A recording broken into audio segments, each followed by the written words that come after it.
Salut tout le monde, on se retrouve aujourd'hui pour une nouvelle vidéo sur ma chaîne et aujourd'hui on va parler update lecture. J'ai pas mal de romans à vous présenter, notamment beaucoup de romans de fantasy et des suites de sagas et aussi deux livres, un roman graphique et un livre de non-fiction sur le féminisme. Donc c'est un peu les deux grands thèmes de la journée, fantasy et féminisme, et j'ai pas mal de livres donc je vous mettrai les timecodes en barre d'infos pour que vous allez voir les avis qui vous intéressent en particulier si vous n'avez pas envie de vous taper toute la vidéo. On va commencer avec mon avis sur le 5e et dernier tome de la saga Les Héros de l'Olympe, donc Le Sang de l'Olympe de Rick Riordan, ici aux éditions Le Livre de Poche Jeunesse. Je ne vais pas vous parler du résumé puisque ce serait vous spoiler absolument toute la saga. Tout ce que je vais vous dire, c'est que j'ai adoré cette conclusion qui est à la sauce Rick Riordan, avec beaucoup d'humour, d'action, et j'ai tout simplement adoré cette conclusion.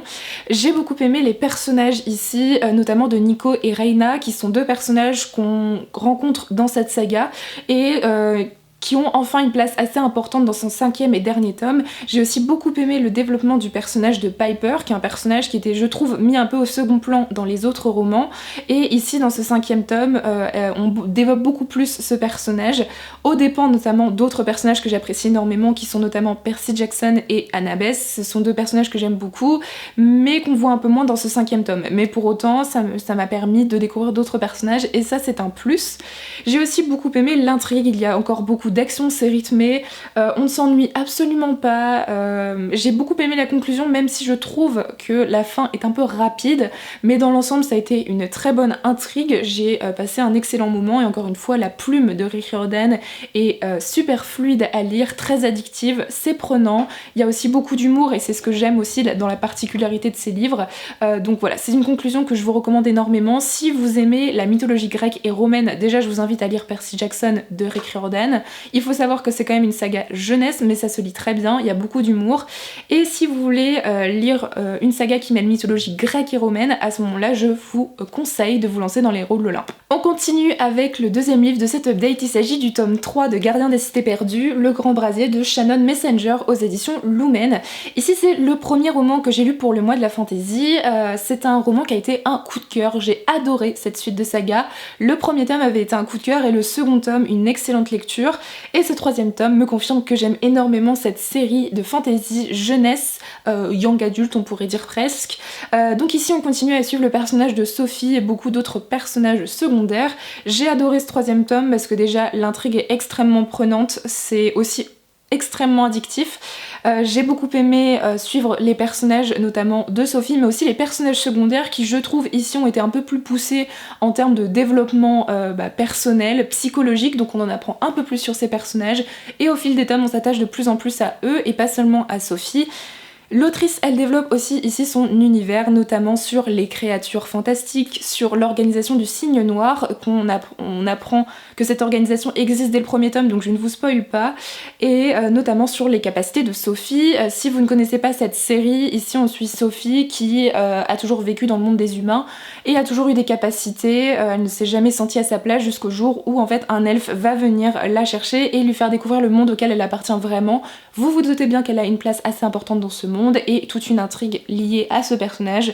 C'est une saga que j'aime beaucoup, déjà pour son univers, les intrigues qui se lisent toutes seules, les personnages terriblement attachants, et puis même s'il s'agit ici d'une traduction, la plume de Shannon Messenger est extrêmement fluide, c'est extrêmement prenant aussi, donc je vous la recommande beaucoup si vous aimez aussi la jeunesse young adulte, que vous aimez les mondes très développés un peu à la Harry Potter, où il y a beaucoup de détails, il y a beaucoup de mythologie, de légendes, etc. Je vous invite sincèrement à vous plonger dans Gardien des Cités Perdues. On passe au troisième roman, et oui je vais assez rapidement puisque ce sont des suites de sagas, donc déjà je ne peux pas vous spoiler au niveau de mon avis, et puis ça a été des très bonnes lectures, donc je n'ai pas énormément de critiques à faire dessus.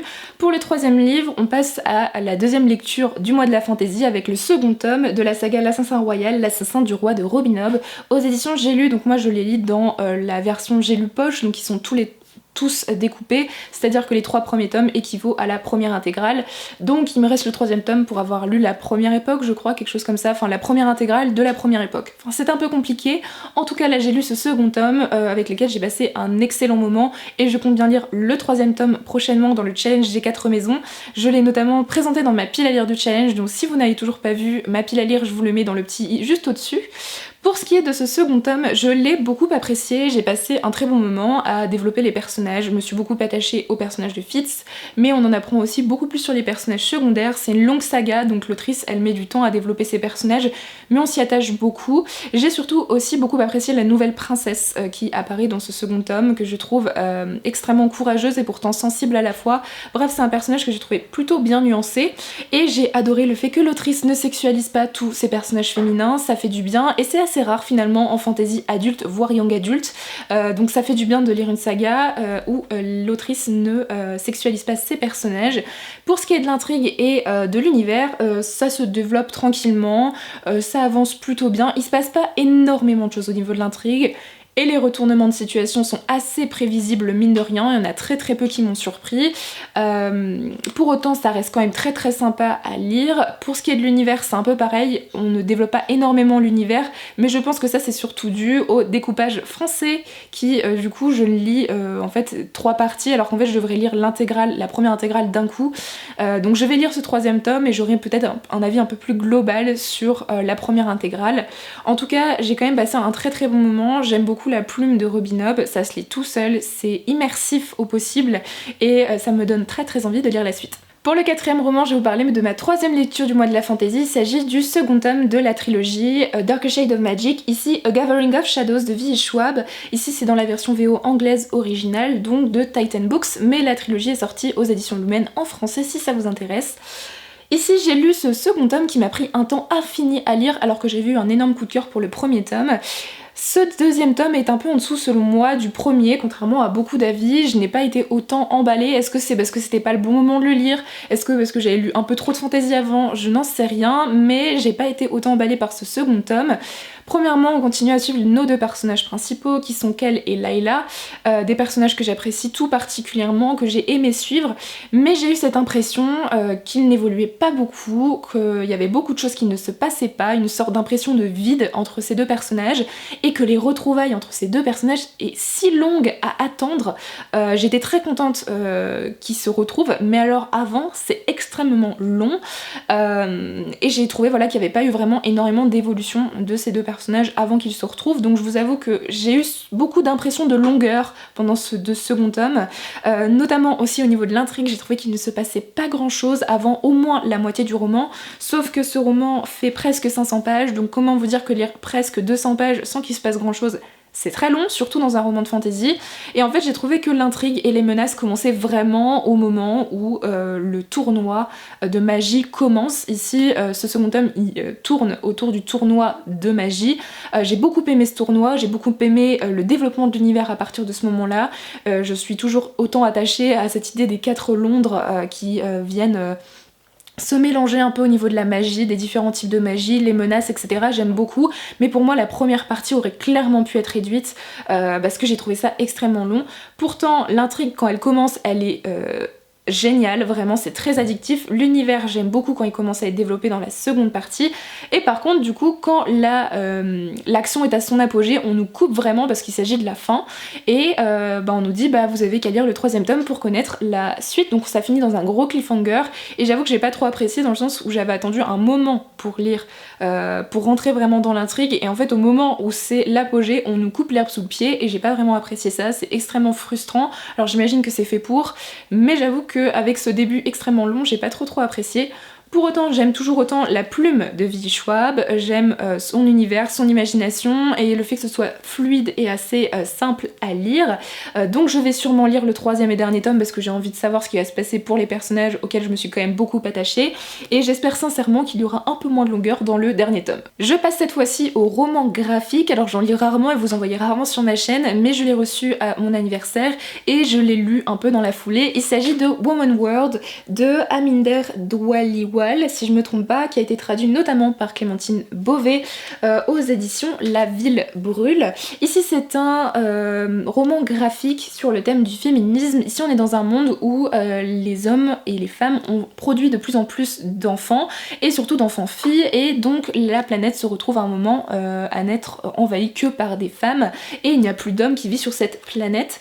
Et ici on va suivre un peu le quotidien de ces femmes qui ne sont que sur une planète où il n'y a plus que des femmes, et sur comment elles évoluent, leur quotidien. Il y a de tout type de femmes, tout type d'orientation sexuelle, tout type de peau, tout type enfin bref, il y a une mixité qui est juste géniale dans ce livre.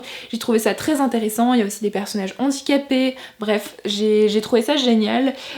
C'est très très drôle. Alors je n'ai pas tout compris et je me dis que c'est peut-être dû notamment à la traduction, le fait que certaines blagues passent moins que d'autres, mais je trouve qu'il y a beaucoup d'humour. J'ai beaucoup aimé les dessins à l'intérieur, je la relirai avec grand plaisir. J'ai aimé le thème, c'est pas du too much, mais ça fait plaisir quand même, c'est vraiment de l'empowerment féminin. Voilà, donc j'ai beaucoup aimé, j'essaierai de vous mettre quand même quelques planches, vous intégrer quelques planches à la vidéo, mais je vous la recommande beaucoup si de base vous aimez beaucoup le féminisme, notamment si vous avez aimé Culottée de Pénélope Bagieux, je pense que vous pouvez aimer ce roman graphique. Et enfin le dernier livre de cette update lecture, il s'agit d'un livre de non-fiction, aussi porté sur le féminisme, mais plutôt le féminisme américain, avec Femmes, race et classe de Angela Davis, ici aux éditions des femmes Antoinette Fouque, dans leur collection Grand classique du féminisme américain. Ici il s'agit d'un essai écrit en 1980 par Angela Davis, je pense que vous la connaissez si vous vous intéressez un minimum au féminisme, c'est un nom qui vous parle sûrement, et si vous vous intéressez aussi à la lutte d'émancipation du peuple noir. Ici, Angela Davis, elle revient sur ces luttes féministes et l'émancipation du peuple noir au 19e et 20e siècle, particulièrement aux États-Unis, puisqu'elle est américaine, et nous parle de ces liens entre ces luttes, et nous permet de faire une sorte de petit récapitulatif de ce qui s'est passé en lien avec le féminisme et notamment le racisme au 19e, 20e siècle. C'est très intéressant, ça permet de poser les bases. Comme vous le voyez, j'ai mis beaucoup de post-it, il y a beaucoup de noms qui m'ont interpellée et donc j'aimerais en savoir un peu plus.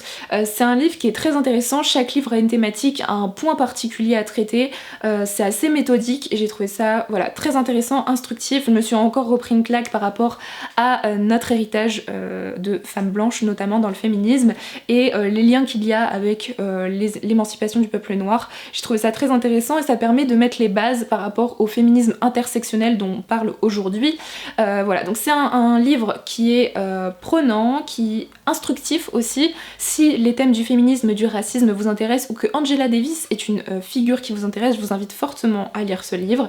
Je n'ai pas forcément grand chose à en dire dans le sens où c'est un livre de non-fiction, donc ça dépend des points de vue de chacun. En tout cas, j'ai trouvé ça voilà, vraiment prenant et si ça vous intéresse, je vous recommande beaucoup. Il est assez simple à lire comme livre, il faut se poser pour le lire clairement, mais les idées principales sont assez faciles à comprendre, donc je vous invite fortement à le découvrir. Voilà tout le monde, cette update lecture est terminée, j'espère qu'il vous aura plu. J'ai mélangé un peu fantasy, féminisme et non-fiction dans cette update. N'hésitez pas à me dire en commentaire s'il y a un de ces livres que vous avez lu, que vous me recommandez, ou les livres que vous avez lus dernièrement. Donc je vous souhaite de très bonnes lectures et je vous dis à très bientôt dans une prochaine vidéo. Bye!